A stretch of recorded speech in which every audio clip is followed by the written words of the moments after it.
Hello, Maura, and welcome. Great to have you here with me this morning.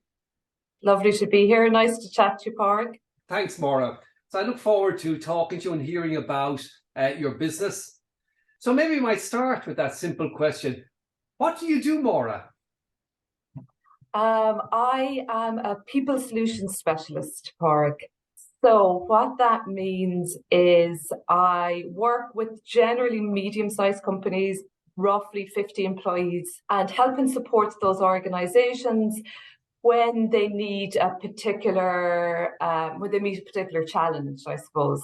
So they typically maybe won't need to invest in a HR support full time, but they will need help for particular things that they'll meet along the way. So often it would be like on an operational level, it would be when they want to ensure they make the right decisions recruitment wise for maybe a key position.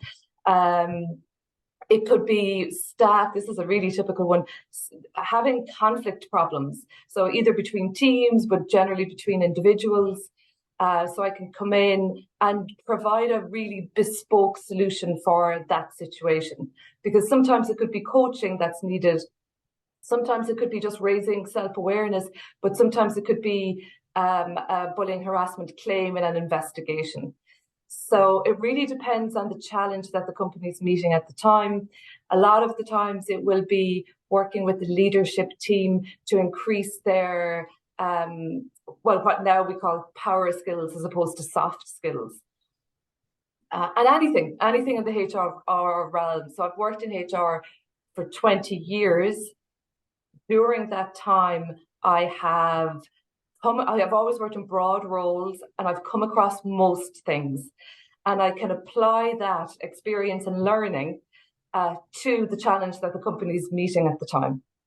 I've gone into management, HR management, after about 3 or 4 years, and I've always gone into the same roles, which is setting up a HR function within kind of medium-sized companies. And I've done that about 3 or 4 times. And tell me, what would your typical client tell you is the main value you create for them? It's very much around that kind of getting an objective person in that sees the wood from the trees. I've been told I'm a calming effect, because usually when I come in, there's a significant problem because they can't, they need support with it. I have a calming effect, and what is the other? But I'm practical. So just because this is the theory, you have to look at the organization, the size, where it is in its growth journey, the people who are there at the time. So it has to be a really bespoke solution and it has to be practical. Maybe you might tell us a little bit about how you use the TTI tools, in what specific areas you tend to focus on with them, what value you've got for them, how they've worked for you. So I think I've been recruiting with the TTI tools for about 4 years. And I don't think I've recruited for a role without them from the time that I've started initially using them for recruitment. First round, we'll go competencies, looking at experience and all of those things that you can get without the tools. And once somebody has passed that level and they're on to the level 2, then I introduce the behaviors disc and the values are the driving forces. And that's for a second round interview. So it can be a tough interview, but because it's very, very thorough. And at the end of that, and we have the decision making with the panel, you know a lot about the prospective employee. And you're making the decision based on a lot of information and data. You know what to expect. And tell me, have you benchmarked these roles, and how do you know what you're actually looking for in terms of behaviors or in terms of driving forces? Yeah, so we'll do a breakdown of the role first, and we'll create the profile for the role essentially, and not necessarily go on the blueprint of the previous person. You have to look at the role as opposed to the person. And when I work with organizations a lot, I can do that pretty quickly because I know it in depth. If I'm not, I suppose, working with an organization as much, then I'll need the support of the people who work closely with that role, who the role would report to, colleagues, etc. and we'll come up with the profile for the role. And then it's a simple job of matching the candidate's profile to the role profile and where are the differences. I suppose the good thing about the TTI, one of the tools in the gap report is you have the color code on your top 5 disc and your top 5 driving forces. So for any manager who's not trained in the tool, all you need to do is show them that one page before the interview and say, look, this is what we're dealing with. And that's why I'm asking about this, and this, because that's where the differences are. And people get it pretty quickly. I suppose where I see it, the next phase where it becomes very applicable is, I suppose, often I'll use these tools recruiting into management positions, into leadership teams. So a while after that, a while after you get the people in and the right people in, there comes the stage where we're looking at the communication, effective communication between that group of people, or you're looking back to those power skills of increasing the self-awareness. So like ultimately the holy grail is increasing your emotional intelligence. Yes.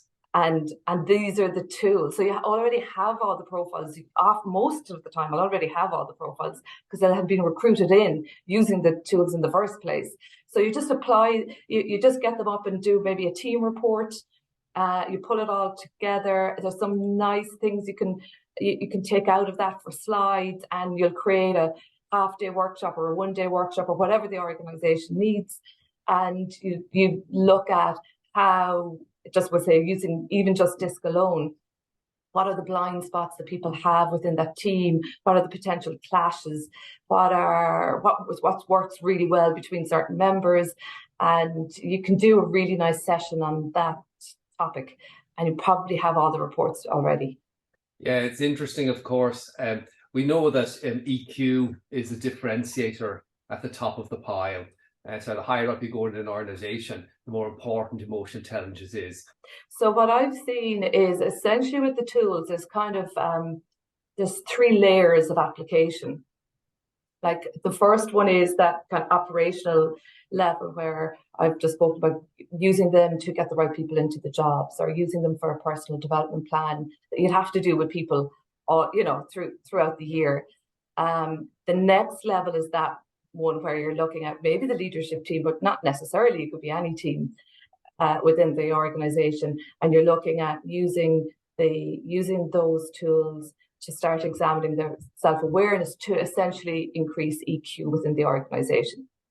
And the organizations with the higher EQs, the highest EQs on average, are the most successful. So that's kind of level 2. And the final one that I have just kind of started using now is taking that examination of EQ and how people are with like their self-awareness or social awareness or social regulation, and then applying it to start looking at the organizational culture. Because essentially the organizational culture is how we do things around here, but that is the collection of beliefs, values, behaviors. It's not that tangible, but it's extremely powerful. Like as Peter Drucker says, culture eats strategy for breakfast. And sometimes it's overlooked because people feel like it's something that they can't control because they can't see it. But actually, if you explain that we know your profile, we know what the management team values are, we know what your behaviors are. Therefore, we pretty much know the culture that you're creating because of that. And then you say, is that the culture that's aligned to the next phase of the organizational growth, or can it be tweaked? Is there something that needs to be added in? Is there something that needs to be taken away with it? And you start working with the leadership team to create the organizational culture that would propel it forward for the next stage. And what about those behaviors and values have been really advantageous for us up to this point? And what about them have been kind of holding us back? And then it's after that, you could use this process of appreciative inquiry, which is bringing the good things and changing the things that need to be changed. So it's not about changing it all. We all have to act differently now. It's usually not that. It's often a tweaking. Well, it's been really, really interesting talking to you, Maura. So thank you very, very much for this 10 minutes with me. And I wish you the very best in your business. Thanks very much, Parag. Nice to talk to you.